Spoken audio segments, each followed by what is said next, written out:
Google trading lower today over the past 2 days. We're looking at losses of just about 3%. Now, this comes on the heels of two downgrades. Bernstein cutting its rating on the tech giant to market perform, but it kept its price target at $125 a share. This is the first time that Bernstein analyst Mark Shmulik downgraded Alphabet since he started covering the stock in 2020. And yesterday, UBS downgraded Alphabet to neutral, still bumping its price target up, though, by $9 a share. Alphabet, not the only tech giant with some of those downgrades over the last couple of weeks. Let's discuss it, what this means for tech going forward. Paul Meeks, Independent Solutions Wealth Management Portfolio Manager. Paul, it's good to see you here. So certainly some, apprehension, some caution here from Wall Street, particularly from the sell side, from analysts saying that right now valuations look stretched in some cases. How are you looking at this from a portfolio manager in your allocation? So if you run a tech model like I do, you essentially have to be fully invested at all times, even a year like last year when you're trying to find the dog with the fewest fleas. Luckily, we're riding the momentum this year, though I will tell you fundamentally, I'm a little bit worried, actually more than a little bit worried about valuations here. And I think this downgrade call, two different analysts each of the last 2 days on Alphabet is legit, even though I love the company long term, and I actually think it's going to be a nice AI beneficiary. But these stocks have come so far so fast.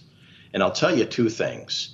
We just got through another round of quarterly conference calls. I listened to all of them. And NVIDIA, all the companies talked about AI, and some companies not even in the tech sector. But then afterwards, the Wall Street analysts that cover the companies didn't really upgrade their numbers, raise their numbers for any AI benefit. And so right now they're talking, but they're not doing.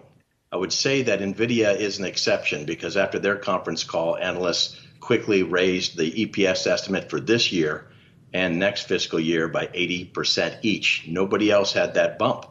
So I worry about the AI hype. I was around when we talked about .com in the late 90s, and I still have the lashes on my back from that beatdown when the bubble popped.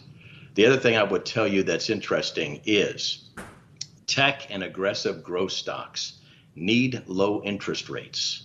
And a month ago, we all thought that the Fed was going to potentially, at least this was in Fed funds futures contracts, lower interest rates by 2 times before Christmas.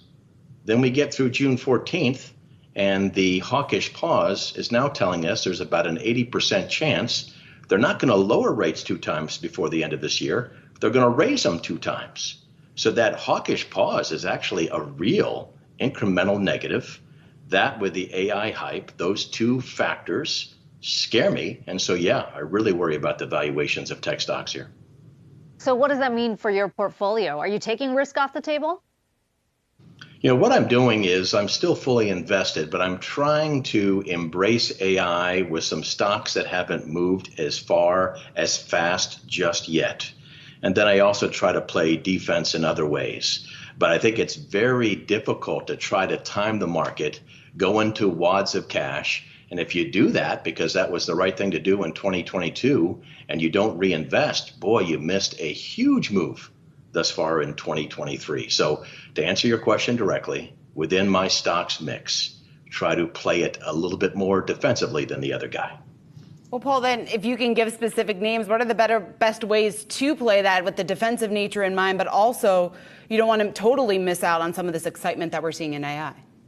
Yeah, so I own the regular cast of characters that everybody comes on the air and talks about. I just own them in maybe a smaller position size. I'll tell you the 3 stocks that I added in recent weeks to my Meeks Tech model. One is Extreme Networks.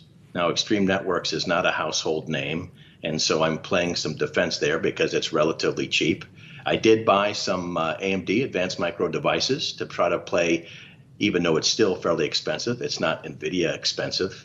And then I also added Uber, and I've been away from that company for years. And so these were 3 stocks. They've done well since I put them on my list, but I'm not just going after the same old like everybody else. Well, what specifically you like about Uber?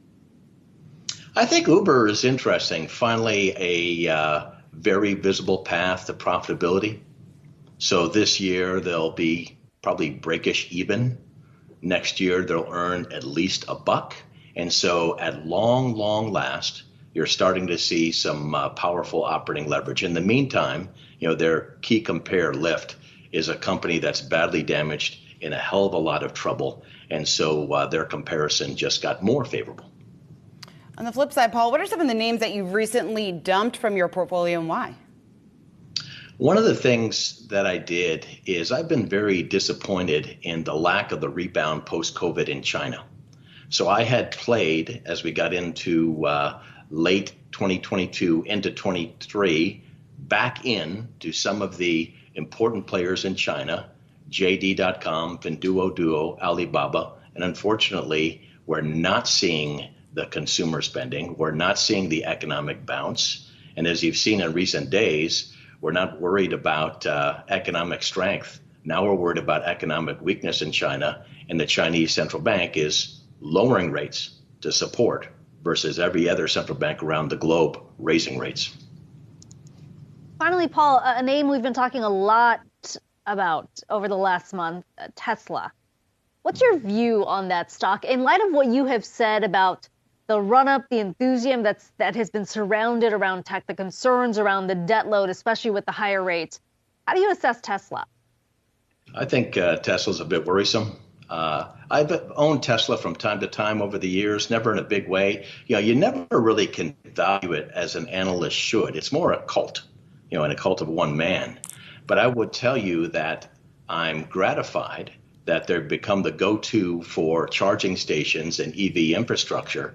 But on the other hand, you have a hell of a lot of either emerging companies and probably more importantly, legacy car makers that are coming to the dance. And so that in conjunction with Tesla's stock price, I'd probably stay away. Not to say I won't go back. I've been in the stock, but it'd have to have a pretty deep drop for me to get reinterested in Tesla at this particular price. Okay, always good to get your takes, Paul. Paul Meeks, Independent Solutions Wealth Management Portfolio Manager. Appreciate your time. Thank you.